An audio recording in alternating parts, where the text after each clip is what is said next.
জাতীয় নির্বাচনে আমরা হাত পাখা প্রতীকে বিশেষ করে এই আসনে আমাদের মাওলানা ইসহাক সরদার সাহেবকে ভোট চাওয়ার জন্য আমি আসছি। স্থানীয় নির্বাচনে মানুষ যে কয়েকজন প্রার্থী দাঁড় হয় তার বিচার দেখে যে কার মাধ্যমে আমরা সুবিধা পাবো, কার মাধ্যমে আমাদের একটু ভালো হবে, তাকেই মানুষ নির্বাচিত করে। কিন্তু জাতীয় নির্বাচন যারা এমপি হবে তারা আইন পাস করে। এই দেশটা কোন নিয়মে কোন আইনে চলবে এই নীতি নির্ধারণের দায়িত্ব পালন করে এমপিরা। আজকে বাংলাদেশে জাতীয় নির্বাচন 2026 চলছে। বিশেষ করে বিএনপি জোট, জামাতের নেতৃত্বে জোট, আর একটা ইসলামী আন্দোলন বাংলাদেশ প্রতীক হাত পাখা। বিএনপির সাথে যারা জোটে রয়েছে তারা তো আগে কয়েকবার এই দেশ পরিচালনা করেছে। নতুন ভাবে আবার তারা আমাদেরকে কিছু দেওয়া ভালো, এটা চিন্তা করা বোকামি ছাড়া কিছু না। তারা যে নীতি আদর্শ বাস্তবায়ন করতে চায় আমরা অনেকেই জানি। সেই আমেরিকার প্রাক্তন প্রেসিডেন্ট আব্রাহাম লিঙ্কন তিনি বলেছেন, government of the people, by the people, for the people. এক কথায় তিনি বোঝাতে চায় সমস্ত ক্ষমতার মালিক জনগণ। আর জামাতের নেতৃত্বে জোট রয়েছে। জামাতের আমির পরিষ্কারভাবে বলেছে তার একজন প্রার্থী হিন্দু, এটা হইল খুলনায় 1 আসন, তাকে 30 নন্দী। তখন তিনি পরিষ্কার উত্তর দিয়েছে, আপনারা জামাতকে ইসলামী দল বলেন কেন? তারা তো ইসলামী দল না। একবার না কয়েকবার। তখন মহিলা তার বক্তব্য উদ্ধৃতি দিয়ে বলেছে যে জামাতের আমির আমাদেরকে আশ্বস্ত করেছে তারা ইসলাম অনুযায়ী দেশ চালাবে না।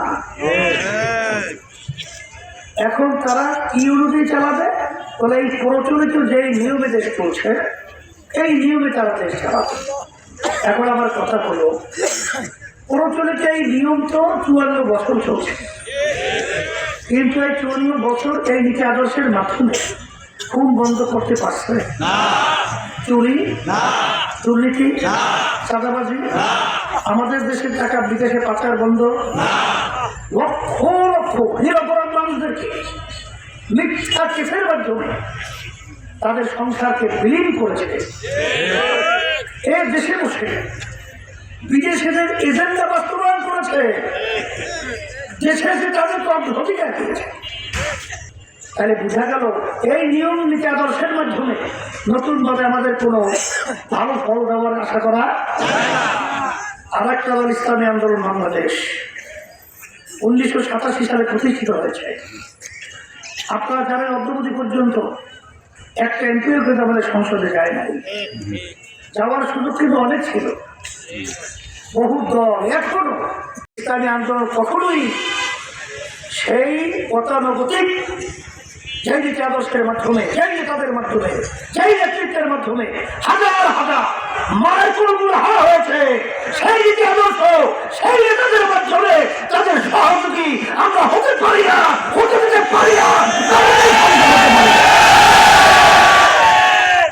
এই জন্যই ইসলামী আন্দোলন বাংলাদেশ, আপনারা জানেন 2024 5ই আগস্ট যখন এই দেশ অভ্যুত্থান হলো তখন আমি এই দেশকে নতুন বিনির্মাণের জন্য, দেশের ভবিষ্যৎ সুন্দর করার জন্য আমি ইসলামের পক্ষে একটা ভাষ্য ঘোষণা করেছিলাম।